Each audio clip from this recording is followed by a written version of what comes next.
우리는 지난 주일, 그러니까 2020년 마지막 주일에 의심을 풀어라 라는 주제로 설교를 여러분께 해드렸습니다. 하나님께서는 우리를 자기 주권을 가지고 인도를 하시되, 그러나 그분은 인격적인 분이시라서 우리의 삶의 정황을 자꾸 살피십니다. 특별히 믿음과의 관계를 살피십니다. 그래서 이스라엘 백성들을 인도할 수 있는 가장 빠르고 좋은 길이 있었음에도 불구하고 그들을 그 길로 인도하지 아니하시고 그들의 의심 때문에 홍해의 광야 길로 인도하셨음을 우리가 보고 있죠. 여러분, 의심이 풀려야 인생이 풀리게 될 줄 믿습니다. 그런데 의심에는 세 가지 종류가 있다고 그러죠. 사실적 의심, 우리가 기독교의 진리를 믿느냐 믿지 않느냐. 또 두 번째는 의지적 의심입니다. 세 번째로는 정서적 의심이죠. 여러분들이 이 설교를 들으면서 자신에게 어떤 의심이 있는지를 아마 살펴보셨을 거예요. 핵심은 무엇입니까? 의심이 해결돼야 되는 거죠. 그래야 우리 인생의 문제가 풀려지게 될 줄 믿습니다. 그래서 하나님께서는 이스라엘 백성들을 출애굽을 시켜서 그들을 라암세스부터 이제 출발하셨는데, 그 라암세스부터 출발했을 때 숫꽃과 에담의 장막을 칠 때까지 계속 그들 앞에서 가시면서 그들과의 신뢰관계를 형성하시고, 낮에는 구름기둥으로 밤에는 불기둥으로 늘 그들을 비춰주시면서 그들의 의심을 풀어내시고 이제 믿음의 관계로 향해서 나아갈 수 있도록 끊임없이 노력하시는 모습을 우리가 지난 시간에 살펴보았습니다. 이제 오늘은 그 하나님께서 그들의 의심을 완전히 해소하시는 말씀들을 우리가 보게 될 텐데요.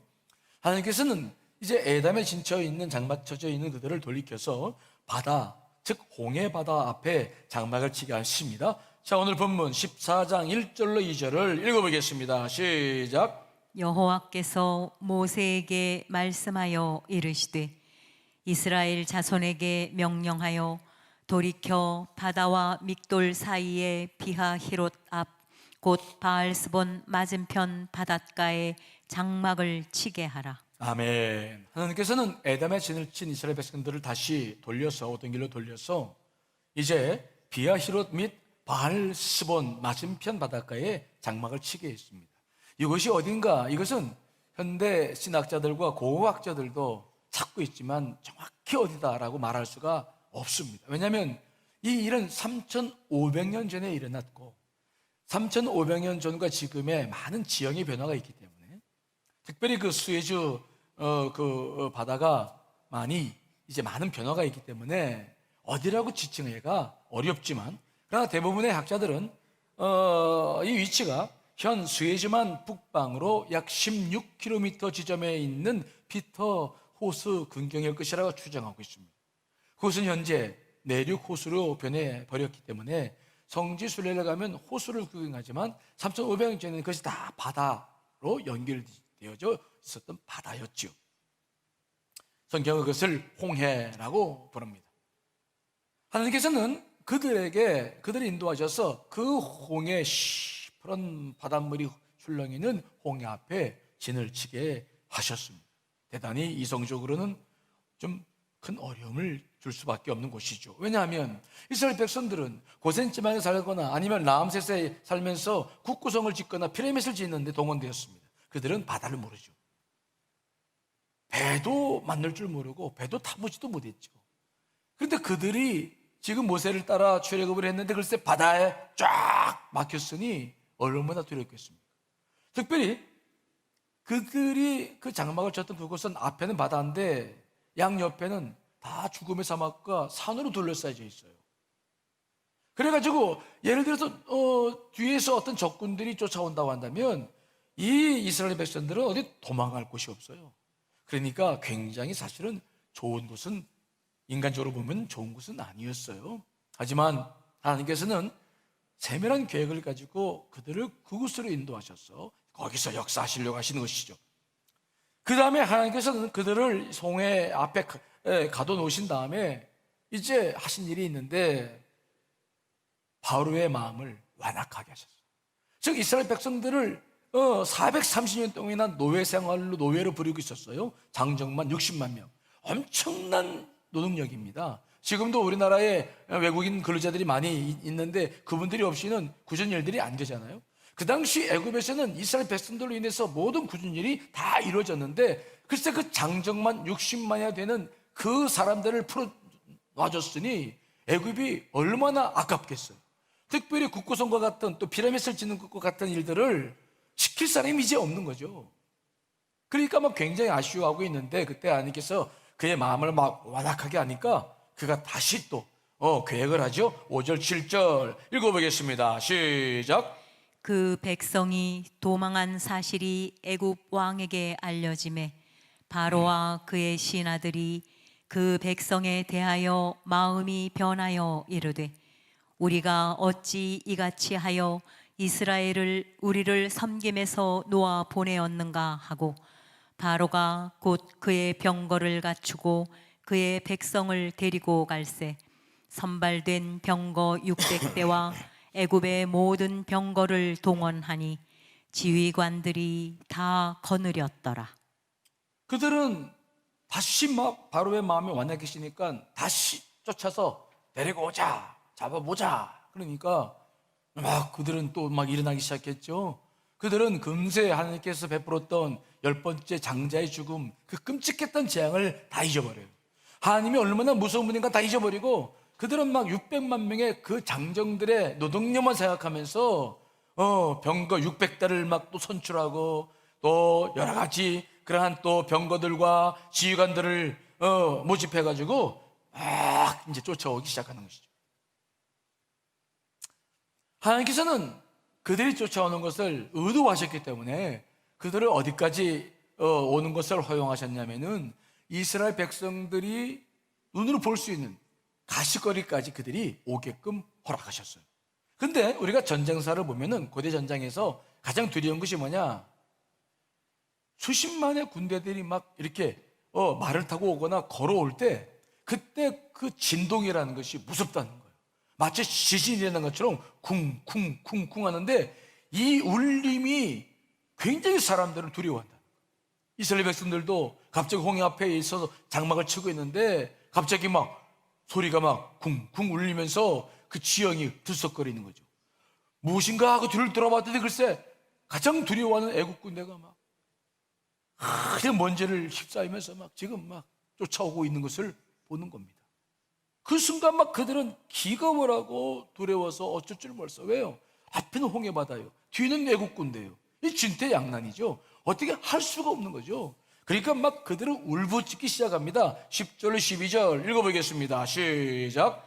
바로가 가까이 올 때에 이스라엘 자손이 눈을 들어 본즉 애굽 사람들이 자기들 뒤에 이른지라 이스라엘 자손이 심히 두려워하여 여호와께 부르짖고 그들이 또 모세에게 이르되 애굽에 매장지가 없어서 당신이 우리를 이끌어내어 이 광야에서 죽게 하느냐 어찌하여 당신이 우리를 애굽에서 이끌어내어 우리에게 이같이 하느냐 우리가 애굽에서 당신에게 이른 말이 이것이 아니냐 이르기를 우리를 내버려 두라 우리가 애굽 사람을 섬길 것이라 하지 아니하더냐 애굽 사람을 섬기는 것이 광야에서 죽는 것보다 낫겠노라. 아멘.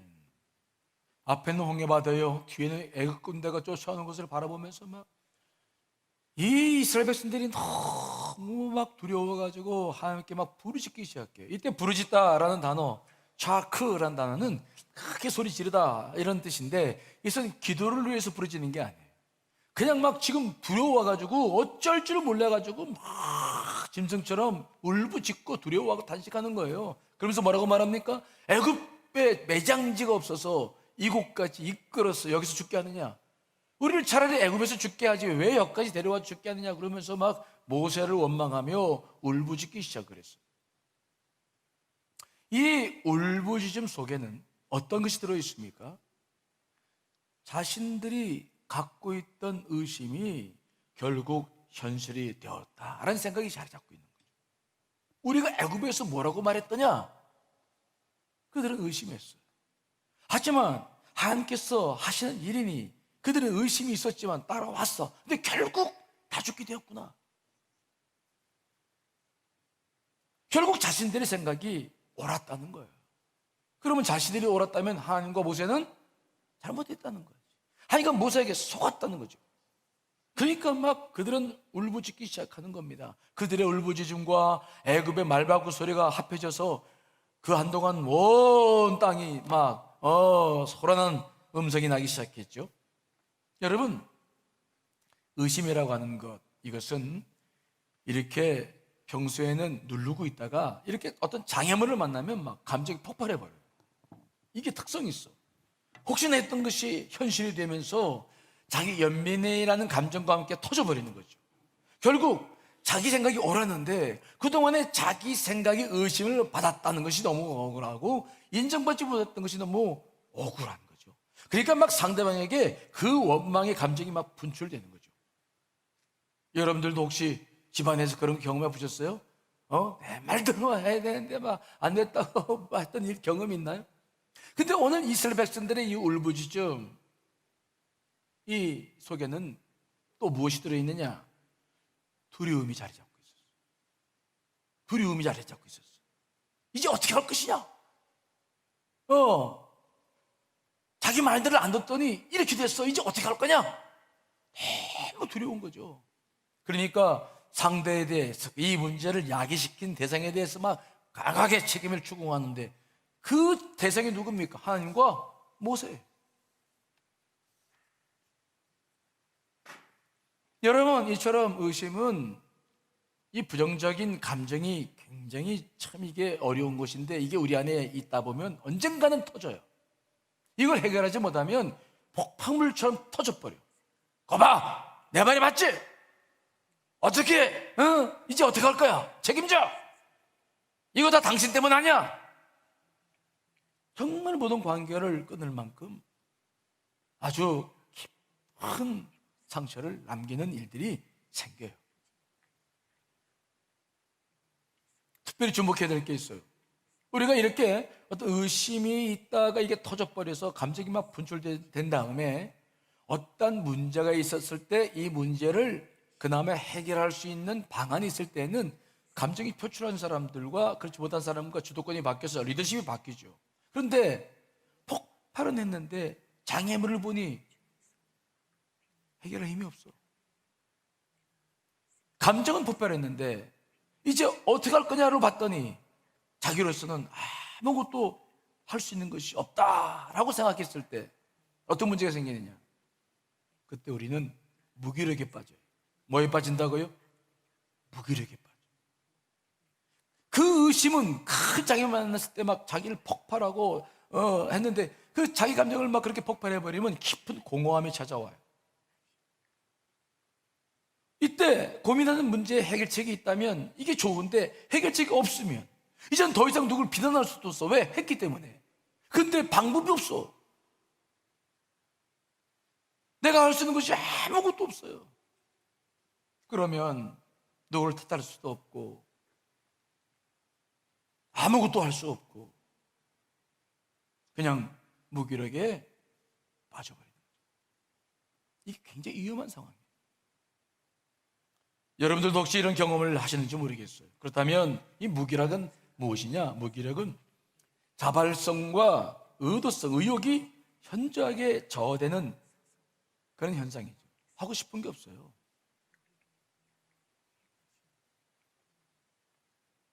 프랭크 미너스는 그의 책에서 무기력의 특징을 이렇게 이야기를 해요. 무기력한 사람들은 육체적, 정서적으로 탈진한 상태다.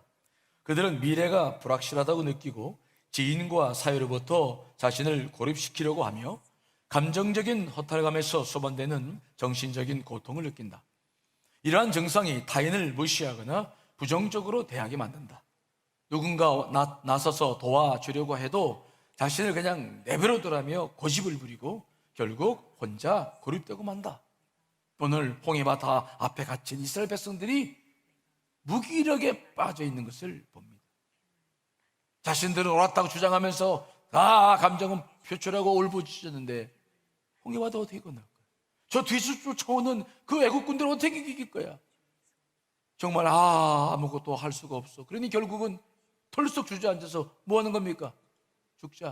죽을 수밖에 없다. 무기력에 팍 빠져드는 것을 우리가 보는 거예요. 우리는 지난 한 해 동안 코로나19로 인해서 오랜 세월을 지금도 보내고 있어요. 그저 잠깐이면 될 줄 알았더니 글쎄 지금 한 해를 넘겨서 올해도 장담을 못 하잖아요. 이렇게 어떤 고통이 지속됐을 때 우리가 주의해야 될 것은 뭐냐? 나도 알지 못하는 사이에 무기력이 한 상태가 되어져 버리고 마는 거예요. 우리가 용기와 소망이 사라져 버려요. 특별히 우리가 새해를 시작하는 첫 번째 주일에 저도 지난 작년에 교우들과 상담해 보니까 무기력에 빠져 있는 분들이 상당히 많이 있더라고요. 오늘 우리는 이 첫 주 예배를 드리면서 먼저 이 무기력에 빠져 있다면 이거 해결해야 될 줄 믿습니다. 먼저 제가 무기력증에 대한 이야기를 좀 더 할 텐데 한번 자신을 살펴보세요. 내가 지금 어떤 상태인가? 첫째, 무기력증에 빠져 있는 사람들은 행동하지 않으려고 그래요. 자발성이 사라져.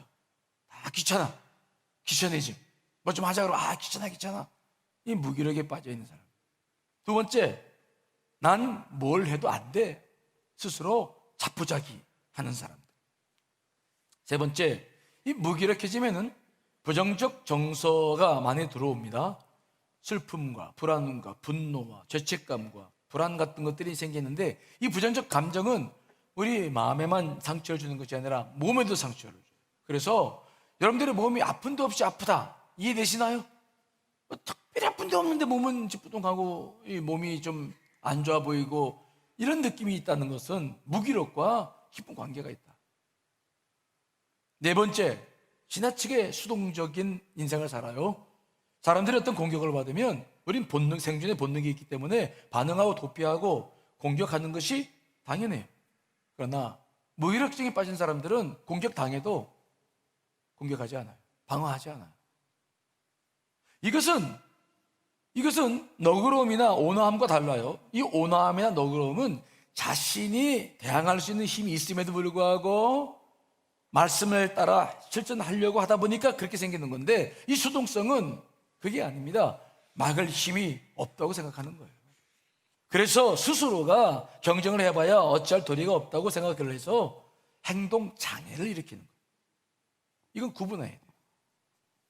다섯 번째, 이 무기력증에 빠진 사람들은 먹는 것이 불규칙해요. 어떨 땐 막 잔뜩 먹다가 어떨 때는 안 먹어. 그래서 체중의 변화가 급격하게 늘어나거나 아니면 급격하게 빠지는 일들이 자꾸 생겨요. 자, 여러분들이 내면 상태를 살펴보세요. 혹 무기력증에 빠진 성도님이 계시다고 한다면 오늘 이 문제를 해결하고 새해를 출발해야 될 줄 믿습니다. 이거 해결 없이 그냥 갈 수 없잖아요. 특별히 이 무기력증에 빠진 사람들은 어떤 문제가 있느냐? 하루하루를 기쁘게 살지 못하고 그냥 살아내는 거야. 마지못해 살아내는 거야. 여러분, 사는 것과 살아내는 것은 차이가 있어요. 비슷해 보이지만 차이가 있어. 그렇죠? 여러분, 살아내는 건 뭡니까? 이 살아내는 하루는 아프고 슬퍼요. 두려움과 절망 속에서 그저 하루하루 시간을 견디내는 겁니다. 다른 사람들이 시키는 일을 수동적으로 해내는 노예의 삶이죠. 직장을 당장 그만두고 싶지만 그러지 못해서 어쩔 수 없어서 출근합니다. 그날 지시를 받는 것을 마지못해 대충 처리하는 직장인들. 또 이혼이 두렵고 경제적 능력이 없어서 자신을 학대하는 사람이 있음에도 불구하고 벗어나지 못하고 그저 그냥 밥하고 청소하고 살고 있는 그런 주부들. 여러분, 무기력에 빠져 있다고 하는 거 이거 굉장히 어려운 일이에요. 여러분, 우리는 여기서 빨리 벗어나서 하루를 살더라도 내가 사는 하루가 되어야 될 줄 믿습니다. 내가 주님 은혜를 받고 내가 스스로 결정하고 내가 책임지고 내가 자발적으로 살아가는 삶이어야 기쁨이 생기고 소망이 넘치게 될 줄 믿습니다. 그런데 이것이 사라져버린다? 이 무기력해지는 거예요. 하나님은 절대로 이런 모습을 좋아하지 않으십니다. 생각해 보십시오. 여러분들의 자녀가 만일 무기력에 빠져가지고 하루 종일 집에서 방에서 나오지도 않고 그냥 잠만 늘어서 한다고 한다면 여러분 그 모습을 보는 게 좋아요, 나빠요? 아유, 제가 자녀 키우러 보니까 차라리 그거보다는 막 고집 피우고 막 뭐 하겠다고 막 떼쓰고 그 모습이 더 낫더라고. 차라리 그 모습 보는 게 더 나아. 그냥 하루 종일 그거 못 보겠어. 오히려 그냥 떼쓴 모습이 훨씬 좋아. 하나님께서도 지금 여러분들에게 원하시는 게 있다고 한다면 무엇입니까? 자발적으로 막 생동감을 가지고 사는 거죠. 어린아이처럼 살아가는 거예요. 여러분, 어린아이들은 천진함과 솔직함과 창조의 상징입니다. 여러분, 말을 배우는 거 보세요. 어린아이들이 옹알이를 하면 얼마나 합니까? 수도 없이 말도 안 되는 소리를 하는 거야. 그러다가 말을 배우잖아. 또 걸을 때 보십시오. 얼마나 넘어집니까? 또 하다 넘어져. 그래도 끝없이 해서 걸어가잖아요. 그 어린 아이와 같은 자발성, 여러분, 이것들이 우리에게도 지금 필요하지 않겠습니까? 하나님은 우리들에게 그런 삶을 원해요. 쓰러지고 넘어져도 일어나서 정말 그 어린아이 같이 살아가는 것. 예수님께서도 말씀하셨지 않습니까? 어린아이 같아야 천국에 들어갈 수 있느니라. 우리가 이 무기력에서 벗어나서 자발성을 가지고 자기 인생을 살아갈 수 있도록 우리 하나님도 원하고 계시는 줄 믿습니다. 자, 그렇다고 한다면 우리가 어떻게 해야 이런 무기력에서 벗어나고 어린아이처럼 넘어져도 일어나서 오뚜기처럼 그 인생을 살아갈 수 있을까요? 우리가 뭘 해야 합니까? 가장 중요한 것은 의심을 떨쳐버리고 믿음이 회복되어야 될 줄 믿습니다. 오늘 하나님께서 이 홍해 바다에 사시는 것이 바로 그 일이에요. 자, 13절로 14절 읽어보겠습니다. 시작. 모세가 백성에게 이르되 너희는 두려워하지 말고 가만히 서서 여호와께서 오늘 너희를 위하여 행하시는 구원을 보라. 너희가 오늘 본 애굽 사람을 영원히 다시 보지 아니하리라. 여호와께서 너희를 위하여 싸우시리니 너희는 가만히 있을지니라. 아멘. 먼저 모세는 울부짖고 있는 백성들에게 뭐라고 말하냐면은 가만히 있으라 소리 질러요. 가만히 서서 오늘 너희를 위하여 행하시는 구원을 보라. 두려워하지 말고 가만히 서서 오늘 너희를 행하시는 하나님을 보라. 가만히 서서 있으라. 이 가만히 서서라는 단어 원문을 찾아보면 동작을 멈추라고만 하는 이야기가 아니에요. 이것은 너희들 마음속에서 일어나고 있는 어떤 도모나 계획과 생각을 하지 말고 하나님의 절대 주권을 받아들이라, 그런 말이에요. 특별히 14절에 나와 있는 가만히 있어라는 단어는 타하리슈라는 단어인데 이것은 혀를 물다, 침묵을 지키다, 그런 뜻이 있는데 그러면서 받아들이는 거예요. 더 이상 불평하지 말고 조용히 기다리다, 그런 뜻입니다. 이 단어가 시편 46편 10절에도 기록되고 있죠. 한번 읽어보겠습니다. 시작. 이르시기를 너희는 가만히 있어 내가 하나님 됨을 알지어다. 내가 문 나라 중에서 높임을 받으리라. 내가 세계 중에서 높임을 받으리라 하시도다. 아멘. 이 시편 46편도 전쟁의 위험 속에서 두려워하고 있는 이스라엘 백성들을 위해 쓰신 말씀입니다. 그때 뭐라고 시편 기자가 말씀합니까? 하나님은 우리의 피난처시니 너희는 가만히 있어 내가 하나님을 알지어다 라고 말해요. 여기서도 이 가만히 있어라는 단어가 무슨 뜻이냐? 생각과 판단을 내려놓고 절대 주권자로 행하시는 하나님을 바라보고 그분을 수용하라. 쉽게 말하면 우리 인간들은 하나님이 하신 일을 다 이해하지 못한다. 왜 우리가 이런 어려움 속에 있는지 우리는 다 이해하지 못한다. 그러나 한 가지 아는 것이 있는데 이 일을 하시는 분이 누구라고요? 하나님이시다. 그러니 그분이 하시는 일을 받아들여라. 그분이 하시는 일에 동의하라, 그런 말입니다. 동의하라. 이 동의하다란 말은 어떤 일을 완전히 이해하지 못한 상황 속에서 그 일을 받아들일 때 쓰는 말이에요. 만일 우리가 어떤 것을 완전히 이해한다면 그 다음에 나오는 것은 신뢰, 아니면 믿음이에요. 확 믿어버리는 거야. 그런데 아직 이해가 되질 않아. 이해가 되지 않는 사람은 못 믿어요. 그런데 이해가 되지 않은 상황 속에서 우리가 그것을 거부하지 않는 방법 가운데 하나가 있는데, 그것이 바로 뭐냐면 동의하는 거예요. 나는 이해하지 못하지만 우선 받아들이겠다. 예를 들어 봅시다. 우리가 어떤 회의를 하잖아요. 회의를 내. 어떤 안건을 가지고 회의를 하는데, 어떤 사람이 어떤 안을 내놨는데 보니까 잘 이해가 안 되고 안 될 것 같아.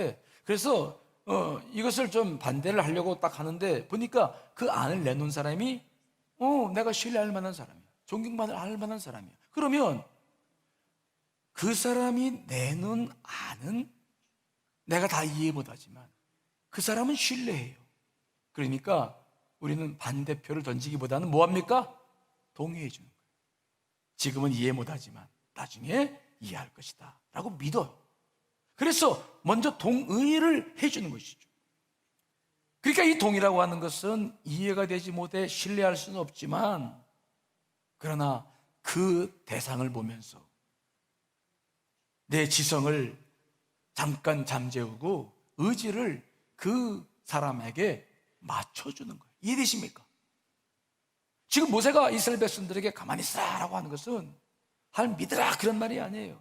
왜? 그들은 아직 이해를 못해. 하나님이 어떻게 이런 일을, 하나님이 살아계시며 어떻게 이런 곳에 우리를 두느냐 이해 못해요. 그러니까 믿으란 말은 아니야. 그러나 모세가 뭐라고 말합니까? 비록 우리가 이해는 되지 않지만 생각해봐라. 지금 우리가 애굽에서 나올 때에 10가지 재앙을 경험하지 않았느냐? 누가 하셨는가? 하나님이 하셨다. 그리고 우리가 믿는 하나님 어떤 하나님입니까? 아브라함의 하나님이요, 이삭의 하나님이요, 야곱의 하나님이 아니냐? 우리가 지금 이 처한 상황은 정확히 왜 여기서 있는지 이해는 안 되지만, 그러나 이해를 하심이 누구냐? 하나님이 아니냐? 그렇다고 한다면 우리는 그분의 권위와 주권을 믿고 이해는 되지 않지만 동의는 할 수 있지 않겠느냐? 이 모든 것이 하나님에 의해서 우리를 위해서 되어진 일인 것인지 일단 받아들이라 그런 말입니다. 이해되십니까? 이 동의하는 것이 믿음의 첫걸음이에요. 우리가 다른 사람과 관계 맺을 때도 그렇잖아요. 처음 본 사람이 와가지고 뭐 이것저것 합시다 그러면은 믿어집니까? 안 믿어져. 그런데 얘기 들어보니까 좀 괜찮아. 그러면 일단은 동의를 내서 그 일을 진행하면서 그 다음에 뭘 합니까? 저 사람이 누군지를 꼼꼼히 따지죠. 그러면서 저 사람과 나와의 신뢰관계가 후에 형성되는 거예요. 여러분, 그래서 믿음으로 생활할 때, 믿음을 형성시킬 때 가장 중요한 것이 있는데 그건 동의하는 거예요. 아우구스티누스라고 하는 유명한 초대 교부가 있죠.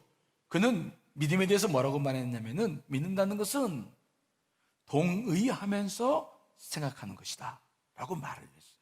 이 명제가 굉장히 중요한 명제죠. 이 명제가 이제 중세신학에 들어와서는 토마스 아퀴나스에 의해서 받아들여지고 현대신학자까지 이 모든 것 속에서 믿음을 이해하고 있어요. 즉 믿음은 먼저 동의로부터 시작한다. 일단 동의한 후에 되어지는 일을 생각하면서 그 과정을 통해서 우리 안에 믿음이 자리 잡게 된다, 그런 말입니다. 이해되시나요? 우리는 아브라함을 잘 알고 있습니다. 아브라함이 75세가 될 때까지 아들이 없었죠. 하나님께서는 그를 부르셔서 큰 민족을 주시겠다라고 말씀하셔서 그를 불러내셨어요. 근데 하나님께서 그에게 뭐라고 말씀하시냐면은 너의 고향과 친척과 본토 아버지 집을 떠나라. 그리고 내가 내게 보여줄 땅으로 가라 라고 말씀을 하십니다. 근데 사실 여러분, 그때 아브라함이 하나님을 정말 믿었을까요? 자식이 하나도 없는데 자기가 그 수많은 사람의 믿음의 조상이 될 거라는 것을 믿었을까요? 제가 봤을 때는 그 단계에서는 그는 하나님을 아직 믿을 단계가 아니었어요. 다만 자기에게 말씀하신 분이 하나님이라는 사실 때문에 동의를 해드렸어. 알겠습니다. 아직 다 이해를 못해. 어떻게 자기에게 자식들을 이렇게 많이 줄 건지 이해는 못하지만 동의하면서, 동의하는 증표로 자기 고향과 친척 아버지 집을 떠나서 이제 가나안 땅까지 왔어요. 여러분, 이게 믿음입니까? 이건 동의하는 겁니다.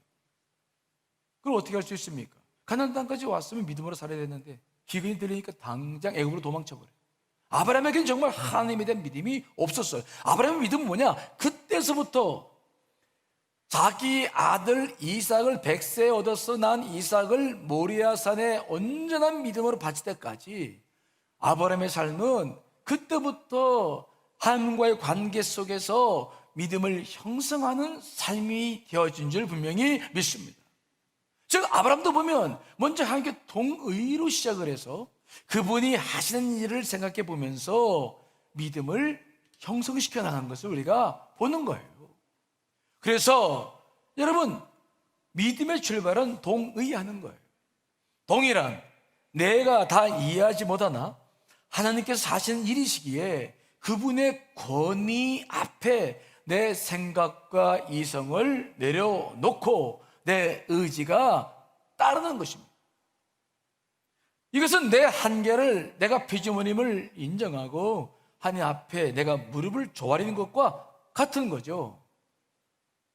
그러므로 믿음은 바로 이 동의에서부터 출발을 하는 것입니다. 사랑하는 교회 여러분, 우리도 하나님이 하신 일을 다 이해 못할 때가 있어. 이해 못하면 믿지 못한다는 말이에요. 그런데 우리가 알고 있는 거 있죠? 하나님께서 우주 만물을 창조하신 줄 믿습니다. 그리고 지금도 십자가에서 우리를 구원하신 주님께서 지금도 우리를 사랑하셔서 모든 역사 속에 함께 하고 계시는 줄 믿습니다. 왜 코로나19가 이 땅에 왔는지, 앞으로 올 한 해 동안 어떤 일이 벌어질지 우리는 아무것도 몰라요. 하지만 이 일은 다 누구의 주권 아래서 이루어지는 겁니까? 하나님이죠. 그래서 우리는 그분께 마음의 문을 열고 동의할 수 있어. 그분을 받아들일 수 있어. 하나님께서 하시는 일임을 내가 믿겠습니다. 이것은 믿는 것이 아니라 동의하는 거예요. 여기서부터 우리는 다시 출발해야 됩니다. 그러면서 이제 우리는 앞으로 그분이 하신 일을 보면서 내 안에서 생각하는 과정을 통하여 믿음이 완전히 자리 잡게 되는 것이죠. 모세는 이스라엘 백성들에게 하나님께 동의할 것을 요청했지 믿으라고 말씀하지 않았어요. 가만히 있어라, 동의하라. 그런 다음에 어떤 과정이 전개됩니까? 이제 이스라엘 백성들이 생각할 수 있는 기회를 주죠.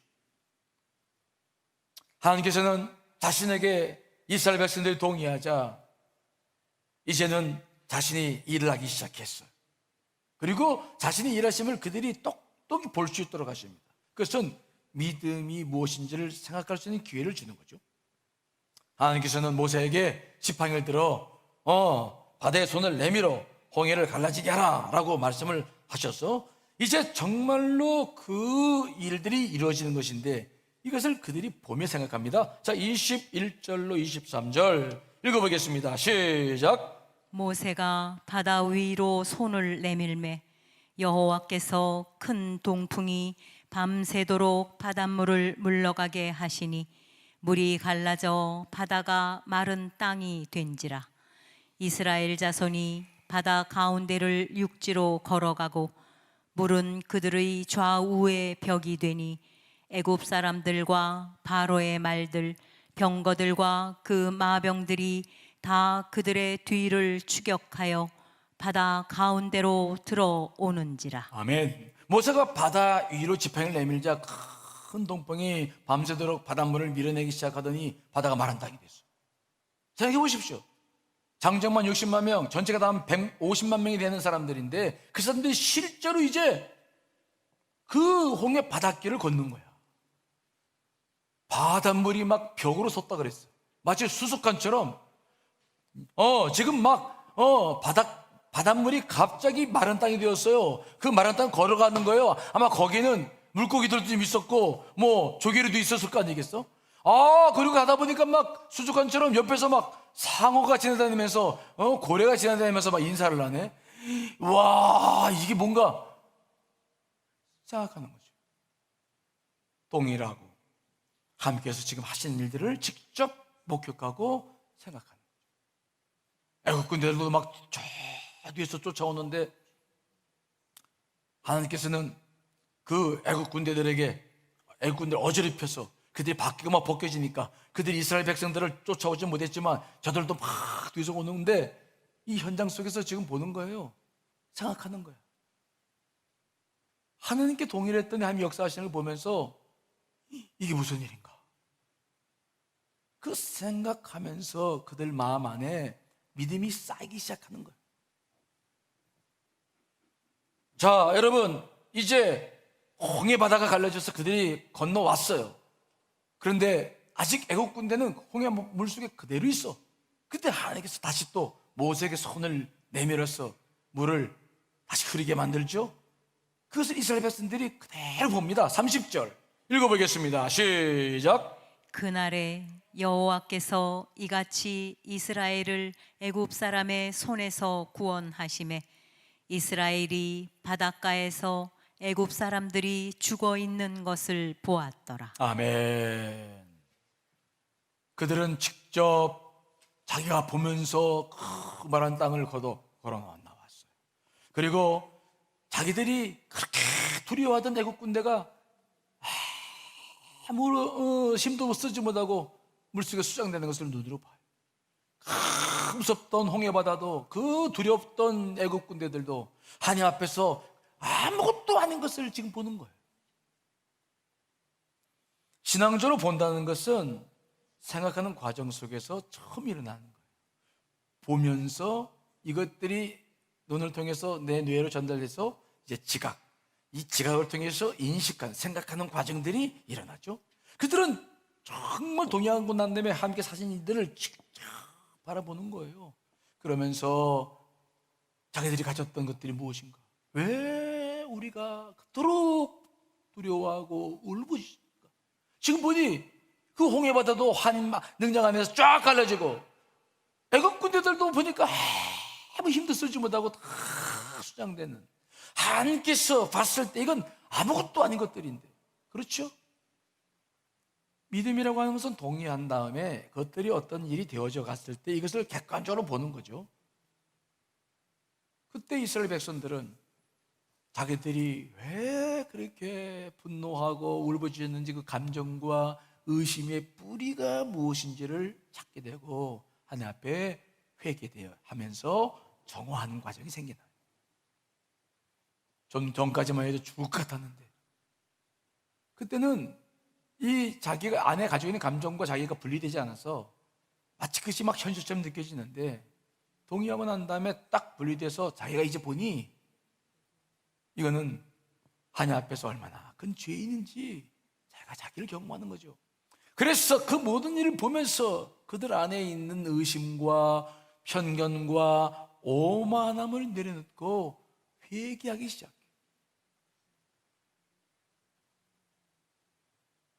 그리고 이 과정에서 그들은 진실로 하나님께 정말 자기의 부족한 부분들을 고백하며 온전한 믿음을 갖게 되는 31절 읽어보겠습니다. 시작.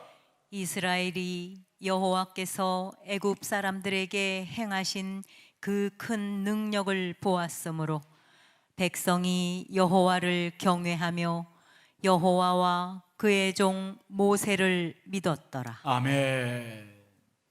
이제서야 그들 안에 있는 의심의 바이러스가 다 사라졌어. 그들은 동의하면서 하나님이 행하시는 것을 보고 생각하면서 정말 그들 안에 온전한 믿음이 생겼어. 그래서 그들은 하나님을 경외했다는 말은 무엇입니까? 그분을 두려워하며 경배했다. 그들은 하나님 앞에 죄송하다는 회개와 함께 하나님을 진심으로 경외한 다음에 뭐라고요?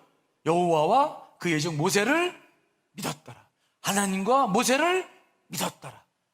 이제서야 그들은 온 마음을 다해 하나님과 여호수아 모세를 믿은 줄 믿습니다. 이 과정을 통해서 그들 안에 믿음이 완전히 형성되기 시작했다는 거예요. 여러분, 여러분들의 믿음을 감정을 가지고 세우면 안 돼요. 감정을 가지고 세운 믿음은 뿌리가 없어요. 하나님께 정말 그분을 인정하고 그분의 향하심을 바라보면서 그 속에서 여러분들의 믿음이 완전히 세워져야 어떤 상황 속에서 흔들리지 않는 승리하는 믿음이 될 줄 믿습니다. 그 믿음이 우리들에게 필요해요. 자, 여러분, 새해가 시작되었습니다. 아직도 우리는 하나님께서 어떻게 이 바이러스를, 이 코로나를 물리치실까 잘 몰라요. 또 어떤 위기가 닥칠지 우리는 정말 잘 몰라요. 그러나 아는 거 한 가지가 있는데, 이 모든 것들은 누가 주관하시는 겁니까? 하나님이죠. 하나님. 그러므로 우리는 그 하나님께 내 마음을 내어드리고 그분과 함께 이 새해를 시작하게 되는 줄 믿습니다. 다 믿지는 못해. 우리에게 아직 온전한 믿음은 없어. 하지만 하나님이 계시면 우리는 알고 있어요. 그리고 그분 주권 아래서 이 모든 것이 다 되어진다는 사실은 인정할 수 있어. 여러분, 인정할 수 있죠? 동의할 수 있죠? 우리는 그분과 함께 이렇게 시작하는 것입니다. 이제부터 우리는 그분이 하신 일을 바라보며 생각하는 과정을 통해서 믿음을 온전히 세우는 한 해가 될 줄 분명히 믿습니다. 여러분들 안에 이 새해가 하나님과의 관계 속에서 큰 믿음으로 나아가시는 한 해가 되시기를 간절히 축원합니다.